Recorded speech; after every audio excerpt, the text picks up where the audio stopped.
शिवरायांचे 12 गडकिल्ले जागतिक वारसा यादीत। विधान भवनाच्या पायऱ्यांवर सत्ताधाऱ्यांचा आनंदोत्सव। उपमुख्यमंत्री एकनाथ शिंदे आनंद उत्सवात सहभागी। सत्ताधाऱ्यांमध्ये जयंत पाटलांच्या राजीनाम्याच्या चर्चा। मात्र जयंत पाटलांनी अद्याप राजीनामा दिलेला नाही। सुप्रिया सुळेंचं स्पष्टीकरण। राजीनामा पाहिला नाही, वाचला नाही, सुळेंचं विधान। शिवसेना पक्ष आणि चिन्ह प्रकरणी आज सुप्रीम कोर्टात सुनावणी। पक्ष आणि चिन्हासंदर्भात ठाकरेंची कोर्टात याचिका। सुनावणीकडे साऱ्यांच्या नजरा। मुंबईतील दादरमध्ये आज शिवसेनेचा जाहीर मेळावा। एकनाथ शिंदे करणार कार्यकर्त्यांना संबोधित।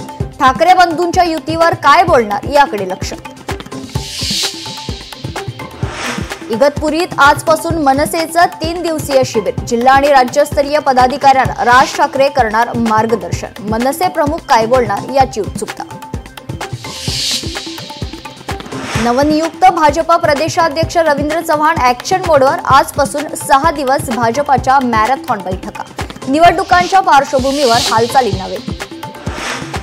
संभाजी ब्रिगेडचे प्रदेशाध्यक्ष प्रवीण गायकवाडांवर अक्कलकोटमध्ये शाईफेक। भ्याड हल्ल्याच्या निषेधार्थ पुण्यात आज मराठा समाजाची बैठक। बैठकीत पुढची रणनीती ठरणार।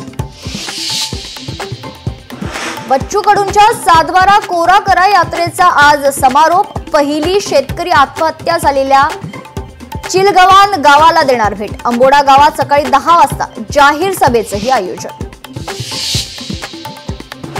भारताची बॅडमिंटनपटू सायना नेहवालचा संसार मोडला। पारुपल्ली कश्यप पासून 7 वर्षांनी विभक्त। इंस्टाग्रामवर पोस्ट करत सायनाची माहिती।